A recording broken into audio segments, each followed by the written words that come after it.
మీ చరిత్ర అంత సచ్చీలమైనటువంటి చరిత్ర కాదు. మీ వెనుక మీ వెనుక రక్త చరిత్ర ఉంది. మీ చేతులకి నెత్తురు అంటుకొని ఉంది.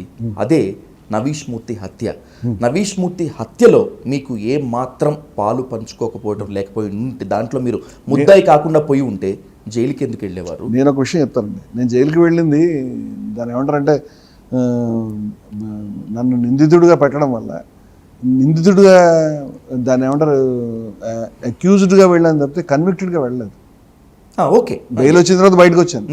ఇప్పుడు పోలీసులు ఎవరినైనా అక్యూజ్డ్ చేసినంత మాత్రం అది విషయం నిజం కాదు. అంతే, నిజమే. నేను ఒక విషయం చెప్తానండి మీకు. నా జీవితంలో నేను ఎదుర్కొన్న కేసుల్లో ఈ కేసు టిపికల్ కేసు. మిగతా అన్ని కేసుల్లో కనీసం నేను బయటకు వచ్చి ఈ మంచి చెడు చెప్పడానికి నాకు అవకాశం వచ్చింది. మొట్టమొదటి మా మీద ఇది మహమ్మద్ ప్రవక్త మీద కేసు పెట్టి దాడి చేసినప్పుడు, మా ఆఫీసులు మూసేసినప్పుడు నేను మా పత్రికలు కూడా పూర్తి స్టోరీ రాయలేదు. ఎందుకంటే నాకు అప్పుడు అడ్వకేట్లు చెప్పారు, మీరు రాస్తే అది కంటెంప్ట్ ఆఫ్ కోర్ట్ అవుతుంది, ఇబ్బంది అవుతుంది, ట్రయల్లో ఉన్నప్పుడు మీరు రాయకూడదు. ఓకే, సరే మనకు నిజమేమో కావాల్సింది. తర్వాత నేను ఆ వ్యవహారం కాదని నేనే ప్రతి కేసుని అవసరమైతే లీగల్గా వివరంగా ప్రజెంట్ చేశాను. ఇప్పుడు ఈ పర్టికులర్ కేసుని ఆ రోజు ఒకటి నెంబర్ 1 నా చేతిలో అప్పటికి పత్రిక లేదు. రెండో విషయం ఏంటంటే, కనీసం 80 మంది పోలీసుల చేతిలో టార్చర్ పడుతున్నారు. అందుచేత నేను ఉద్యమాలు చేశాను, దళితులకు సంబంధించి ఇన్వాల్వ్ అయ్యాను తప్పితే ఇది నా వెర్షన్ నేను చెప్పలేదు. మొత్తం entire media including print and TV, ఆ రోజు సోషల్ మీడియా లేదు, వీళ్ళంతా నాకు వ్యతిరేకంగా ఉన్నారు. అందుచేత నా మీద ఇష్టం వచ్చిన కథనాలని పోలీసు రిపోర్టుకి మరింత మసాలాలు చేర్చి కంటిన్యూస్గా చెప్పారు. నేను ప్రెస్ మీట్ పెట్టి ఏమైనా చెప్దామంటే మా వాళ్ళు మీకు ఛార్జ్ షీట్ పడేదాకా అది చాలా ఫ్లూయిడ్గా ఉంటుంది, అది మీకు ఇంకా ఎక్కువ మంది చేరిపోతారు. నా పేరు కూడా తెలియని వాళ్ళని, రమణమూర్తిని జీవితంలో చూడని వాళ్ళని, పేరు తెలియని వాళ్ళని కేసులో పెట్టారు. అమాయకులు వాళ్ళు ఎవరు కూడా నాకు తెలియదు, నా వల్ల సఫర్ అవుతున్నారు వాళ్ళు. 21 మంది మీద ఎంతమంది పెట్టారు. ఇది ఛార్జ్ షీట్ పడేలోపు పెరిగే అవకాశం ఉంది. మేము 80 మంది మా వాళ్ళు టార్చర్ పడుతున్నాం. అంచేత ఈ ఒక్క కేసు గురించి నేను మాట్లాడలేదు, కానీ మిగతా ఉద్యమాలన్నీ చేశాను, ఎక్కడ మాట్లాడలేదు. ఎందుకు మాట్లాడలేదంటే, ఇప్పుడు ఈ వెర్షన్ నేను ప్రజెంట్ చేస్తే అది ప్రాబ్లం అవుతుంది.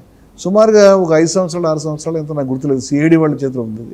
దాన్ని నడిపించి వాళ్ళు ఛార్జ్ షీట్ ప్రజెంట్ చేశారు. తర్వాత ట్రయల్ జరిగింది. ట్రయల్ జరిగిన తర్వాత కోర్టు ఇచ్చేయని కొట్టేసిందండి. దాంట్లో ఏమీ మిగలలేదు. నేనేమంటానంటే, నేను ఈ కేసులో నా వెర్షన్ ఎక్కడ చెప్పకపోవడం వల్ల, పోలీస్ వెర్షన్ ఏదైతే ఉందో సమస్త మీడియాలో రావడం వల్ల పచ్చి అబద్ధాలు జనం నోట్లో ప్రచారంలో ఉంది. ఓకే ఓకే ఇప్పుడు నాకు ఎవరో పార్ట్నర్ ఉన్నాను, ఈజ్ నాట్ మై పార్ట్నర్. నేను ఎప్పుడు ఆయన దగ్గర ఉద్యోగం చేయలేదు, ఆయన నా దగ్గర ఉద్యోగం చేయలేదు. నాన్ సెన్స్ ఇదంతా కూడా పచ్చి అబద్ధాలు, వాటికి ఏ ఆధారాలు లేవు. అంటే ఏది పడితే అది మాట్లాడగలిగితే మా ఇష్టం మాట్లాడుకోవచ్చు. ఏది ఆయన దగ్గర పనిచేస్తే ఆయన కంపెనీ ఎత్తి కూడా పనిచేసిన కంపెనీలు ఎత్తుకెళ్ళలేదు. అలాగే ఆయన్ని ఒకవేళ చంపేస్తే ఆయన షేర్స్ ఆయన వారసులకు వస్తాయి కానీ నాకు రావు. అంటే నేను ఫస్ట్ ఇలాంటి కేసులు పెడుతుంటే పోలీసులు మీకు ఆయన పిచ్చి పట్టింది, ఇలాంటి కేసులు రాస్తున్నారు.